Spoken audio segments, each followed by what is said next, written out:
Rarity couldn't sleep. It wasn't the unfamiliar bed. While she had only slept in Twilight's bed a few times, it was surprisingly comfortable. The mattress was soft and firm enough not to lose herself in it, and it accorded to just the right amount of support to her supine body. Nor was she cold. The Ponyville library was a cozy place, and the blankets resting over her body trapped just the right amount of warmth to leave her comfortable without overheating. It wasn't even the weight or heat of the pony beside her. While it was true that she often did share a bed with another, this was hardly the first time she had done so at one of Twilight's sleepovers. No, the trouble was their sleeping arrangement. For whatever reason, contrary to their usual back-to-back positioning, Applejack had fallen asleep facing her friend. Her warm, slow breaths had been tickling Rarity's mane ever since the pair had fallen asleep, and turning to face her was no better. True, it stopped the distracting flow of warm air through her mane, but watching Applejack sleep made her escaping her thoughts all but impossible. Applejack's normally tied-back mane hung loose around her head, a blonde cascade which lay draped over a pillow, a few strands resting over her face. She had agreed to participate in the makeovers again tonight, and, after Rarity had commented on its beauty when her mane was hanging loose, and how seldom they had got to see it that way, hadn't tied it back into its usual ponytail. Rarity had seen the small smile her friend had worn when Applejack thought she wasn't looking. That smile, that was what was keeping her up. That smile and the warmth that had entered her green eyes. Her friend often smiled. Applejack, like most of her friends, had frequent cause to do so. And they were genuine things, not a mask. But it wasn't often that she had seen a smile like that, and never on Applejack's face. The pony had been pleased at the compliment, even if it had made her uncomfortable, but there was something else there as well. Or was there? Rarity sighed, wiggling slightly to make herself more comfortable. She wasn't sure, really. True, it was a unique smile, but it could mean any number of things. Perhaps she was merely happy that her ever-fashionable, beautiful friend had complimented her on her appearance, and she was not expecting it. That could be it. But what if it wasn't? What if she actually liked her? This was trouble. Were she alone, she would have been able to approach it in her usual manner, but it would be most uncouth to ask the question she would have asked herself in front of her potential paramour. So she had kept it within, and had gone to bed with her thoughts, and Applejack's decision to sleep so that she could see her handsome face was simply unfair. Or was it? Perhaps Applejack was unsure of Rarity's intentions herself, and had deliberately placed herself in a position of trust. Perhaps Applejack was hoping that Rarity would show some sign, make some move while they laid together in bed to avoid mutual embarrassment. Nothing untoward, of course. Applejack may lack the social grace of the nobility, but Rarity had no doubt her friend would find the idea of anything improper as abhorrent as she did, especially with Twilight sleeping in the room with them. But facing her as she was, it was a friendly gesture, a welcoming gesture. It did not mean anything, but if Rarity chose, she could lean over and touch her snout to that of her friend, to give her a nuzzle or a kiss. Rarity shook herself. How could she think such a thing? The slow walk of her eyes over her friend's face gave her the answer. How could she not? Applejack was beautiful, and unlike many, she did not need any pony else to make her so. Her work on the farm gave her the glow of health, and allowed the bones and musculature of her face to speak for itself. While some might see the freckles on her cheeks as a flaw, such ponies could not tell silk from toile. Her jaw was well defined, but not in the lantern-jawed sort of way that some ponies had. No, Applejack's was perfect. And her lips. She caught herself with her snout bare inches away from that of her friend's. It was one thing to think, even to dream of what the touch of those lips would feel like, but it was quite another to simply steal a kiss, to take one without asking. But the temptation was strong. it would answer so many questions of her own. What would it be like to kiss her friend? Would it create a spark between them? Did she want it too? What was Applejack to her? The answers escaped her, and only a kiss would find them. But Applejack was asleep, and, in any case, had shown no indication that she wanted to kiss her.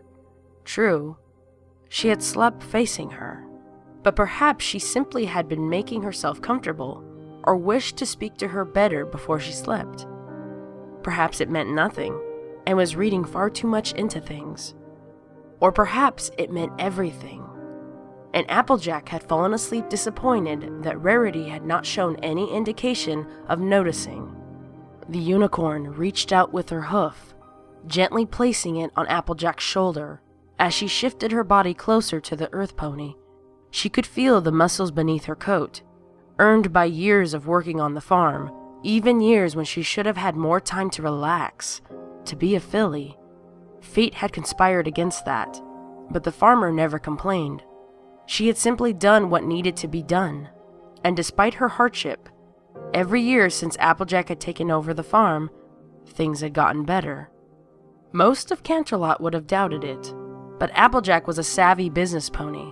Her hard work, dedication, and excellent produce earned her ever-increasing business from the ponies of Ponyville, and even those beyond.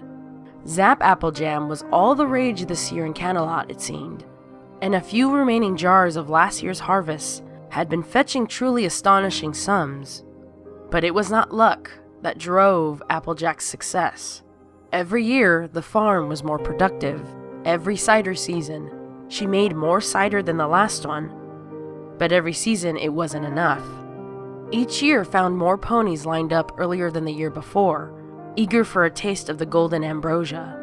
Not only had Applejack started harvesting from other fields of trees, wisely planted 5 years before in anticipation of the need, but she was doing so without adding another farmhand, and all the costs associated with it. No. She, her brother, and her little sister harvested all the apples by themselves, and every year they brought back more apples, and allowed fewer to spoil to pest and disease, and Applejack managed to sell each and every one of them. Rarity wished she could say the same. Her dresses were gorgeous, and her designs improved every year, but even she had had her failures. And the time she spent gathering materials herself was time she could have spent designing and making more dresses. One pony could only do so much without driving herself into the ground. Yet Applejack managed to do more every year with less labor, while Rarity had to stretch her hours to meet new orders.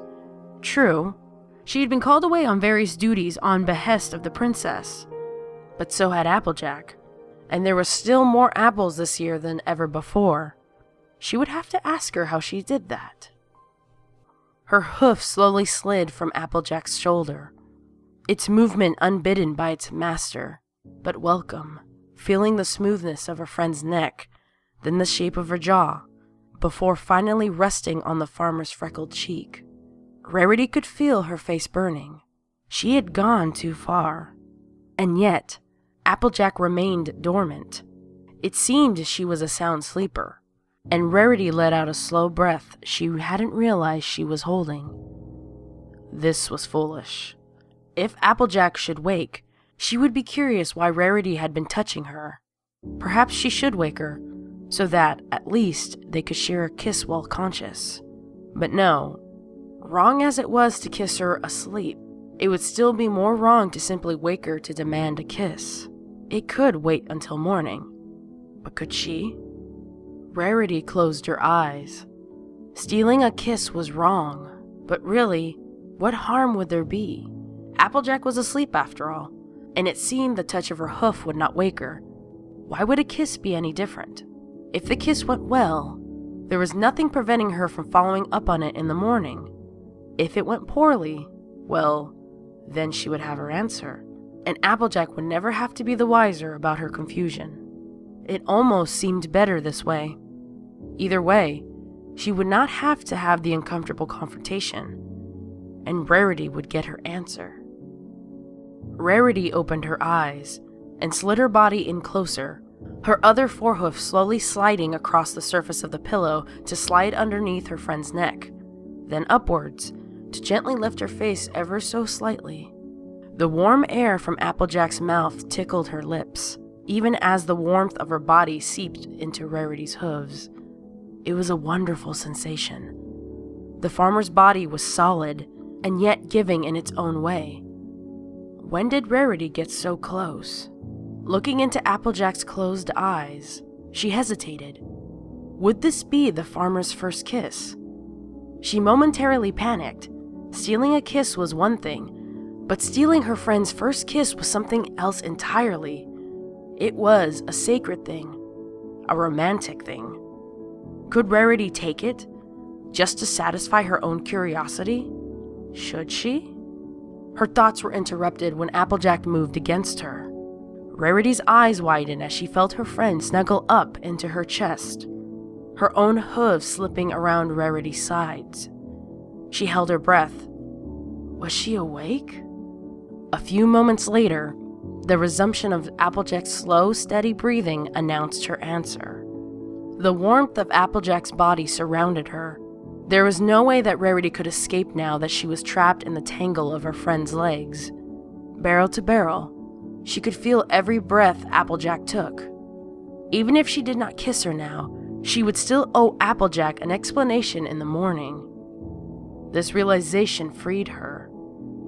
She knew now that no matter what she did, she would have to tell Applejack, and even if she did not kiss her now, how could she explain that she wanted to? No, she must follow through, for the sake of her friend and herself. Rarity licked her lips as she waited to make sure that Applejack did not stir again, but her friend seemed content in her new position, a slight curve to her lips announcing her comfort. Rarity moved forward, her cheek grazing the pillow before she brought her snout to her friend's, noses touching as she smiled at the sleeping mare, making no effort to hide the flush of her cheeks.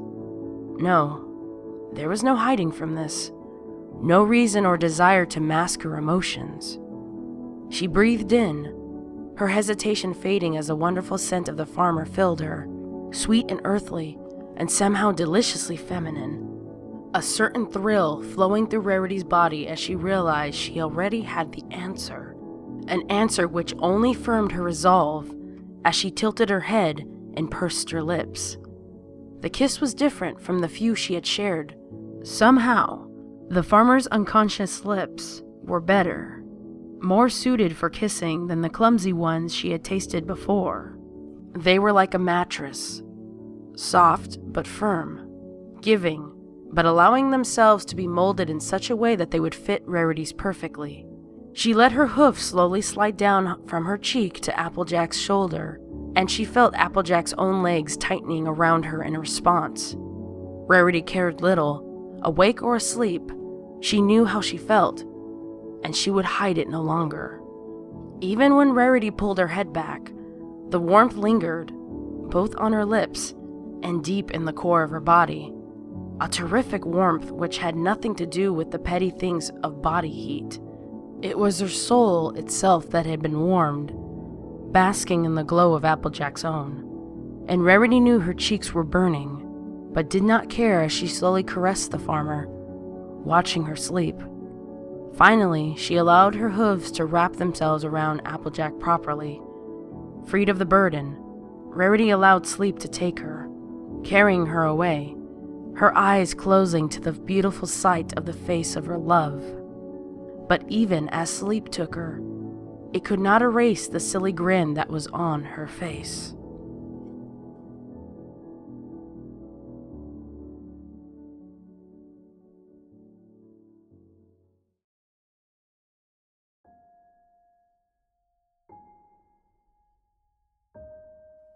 Applejack woke to the sensation of heavy warmth draped all around her, a warmth that could not be explained by the golden light of the morning sun. Opening her eyes, it took a moment for her to register what the field of white in front of her was. Applejack started, but the unicorn remained asleep, the smile on her face and the slight flush to her cheeks announcing some sort of pleasant dream. The vague memory of a dream of her own made Applejack blush. While she wasn't certain, she was pretty sure it featured Rarity. Shifting her legs, she realized as her hooves rubbed against silky fur that she must have snuggled up with Rarity during the night. She watched Rarity's face cautiously, but she showed no signs of discomfort, the unicorn only tightening her grip upon Applejack. Had Rarity snuggled up with her intentionally? Applejack's mind raced. She remembered Rarity's compliment from the previous evening, and had half hoped that her friend would be bringing it up before the pair fell asleep. But if she had noticed Applejack's elation, she had hidden it well. But if Rarity didn't snuggle up with her on purpose, how the hay had they gotten tangled up in each other? That didn't make a lick of sense. One or the other, maybe. But the both of them? Her train of thought was derailed as she took a deep breath, filling her lungs with a wonderful smell. She felt the heat rising in her face as she realized that it was Rarity, her true scent, not the perfume she frequently wore. Applejack had sometimes dreamed of what Rarity truly smelled like without trying to cover herself up. But her imagination had let her down. This was better than she had imagined. Licking her lips, Applejack realized she could practically taste her. Taste. That brought to mind how she could taste her. And with her snout mere inches away from Rarity's, there was only one part of her she was considering. But how could she? Rarity was asleep, and much as she seemed to be comfortable with her embrace, her friend probably wasn't even aware of her, lost in some pleasant dream. Was she dreaming of her? Applejack sighed. Dreaming of her or not, it was wrong to kiss Rarity while she was sleeping. It was wrong, wasn't it? But those pale lips were so very tempting.